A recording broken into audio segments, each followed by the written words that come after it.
Hello learners, मैं गीता आपकी PIB ज्ञान की क्लास लेकर आ गई हूँ।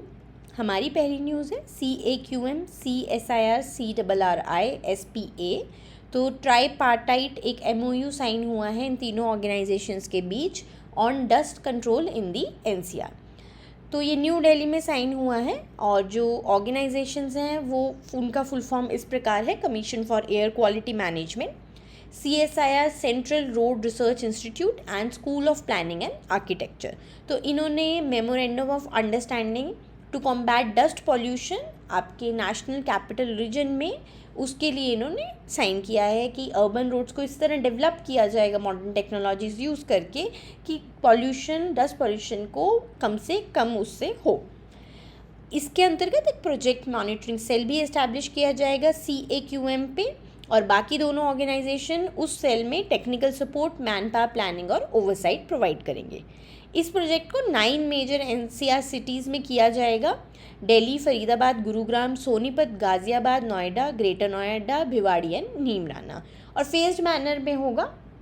इसमें रोड क्रॉस सेक्शंस बनाए जाएंगे डिफाइंड, ग्रीनिंग मेजर्स लिए जाएंगे, web based GIS road asset management system को डिप्लॉय किया जाएगा और मॉडर्न टेक्नोलॉजीज़ को यूज़ किया जाएगा।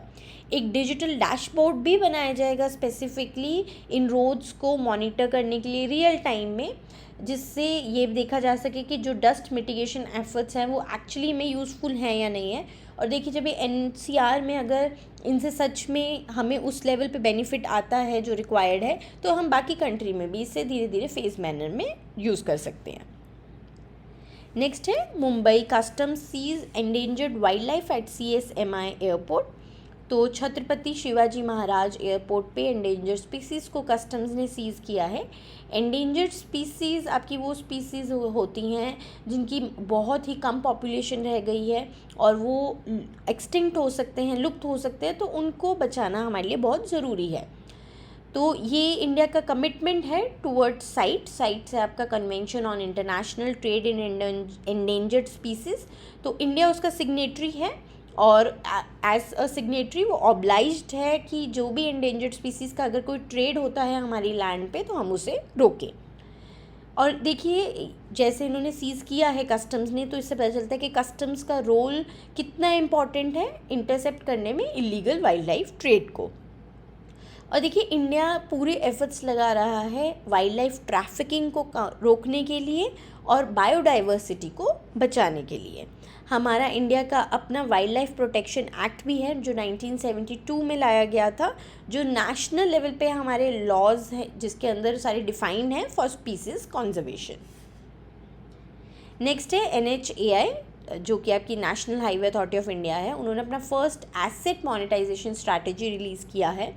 तो स्ट्रैटेजी के अंदर वो toll operate transfer, infrastructure investment trust और लैंड वैल्यू कैप्चर के थ्रू अपने एसेट्स को मोनेटाइज करेंगे। और अगर आप लोग मेरी क्लासेस फॉलो कर रहे हैं फाइनेंस एंड मैनेजमेंट की under beginner to banker course, तो ये मॉडल्स आप जानते होंगे क्योंकि हमने PPP क्लास में और alternate sources of finance class में ये मॉडल्स डिस्कस किए थे।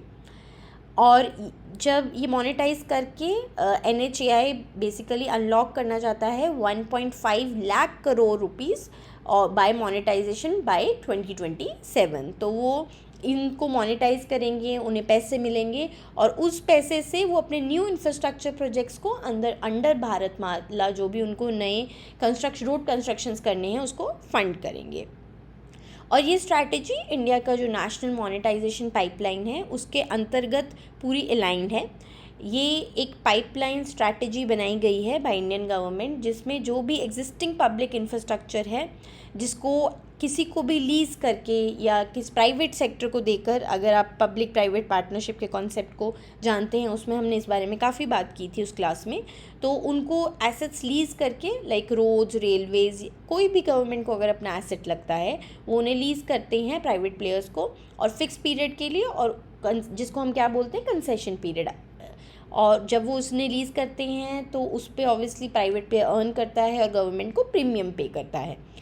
और इसके अंतर्गत गवर्नमेंट चाहती है कि FY 2025 में 6 लाख करोड़ रुपीज़ वो जनरेट कर ले और देखिए इसमें क्या होता है, गवर्नमेंट ओनरशिप भी सेल नहीं करनी पड़ती, सिर्फ एसेट को लीज कर देते हैं प्राइवेट प्लेयर्स को थोड़े टाइम के लिए। हमारा बिगनर टू बैंकर कोर्स है बैंकर्स यूनिवर्सिटी का, जो आपके आरबीआई ग्रेड बी प्रिपरेशन के लिए वन स्टॉप सोल्यूशन है। फ़ेज़ 1 और फ़ेज़ 2 की आपको कंप्लीट कवरेज मिल जाएगी इस कोर्स में। डिस्क्रिप्टिव मॉक्स भी मिलेंगे जिस पर एक्सपर्ट का फीडबैक भी प्रोवाइड किया जाएगा, और सारे प्रीवियस ईयर क्वेश्चंस भी इसी आपके कोर्स में इंक्लूडेड हैं। ज्वाइन करने का लिंक डिस्क्रिप्शन बॉक्स में प्रोवाइडेड है, जल्दी ज्वाइन कीजिए। नेक्स्ट है 29th meeting of financial stability and development council. तो इसको चेयर किया है हमारी फाइनेंस मिनिस्टर निर्मला सीतारमन जी ने, और ये मुंबई में हुई।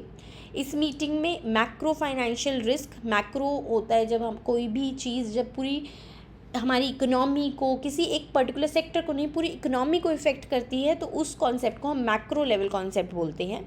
तो macro financial risk, unclaimed deposits और केवाईसी रिफॉर्म्स, इन सब के बारे में बात किया गया।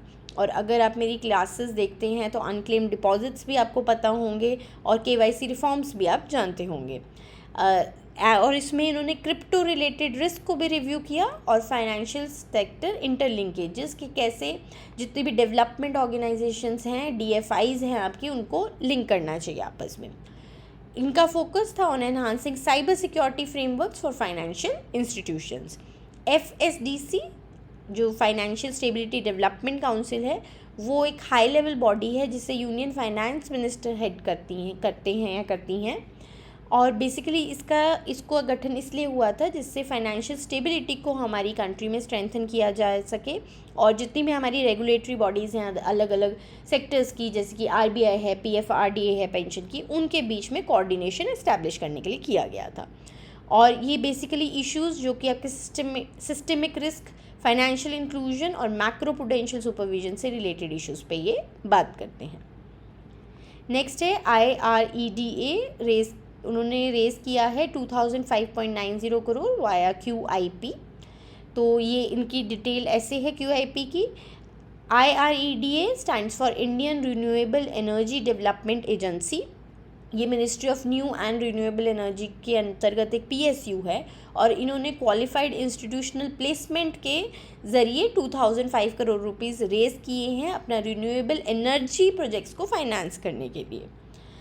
और ये जो फंड्स हैं IREDA बेसिकली देखिए ये आगे लोन प्रोवाइड करती हैं at lower interest rates, market में जो इंटरेस्ट रेट होते हैं उससे कम पे, टू रिन्यूएबल एनर्जी प्रोजेक्ट्स।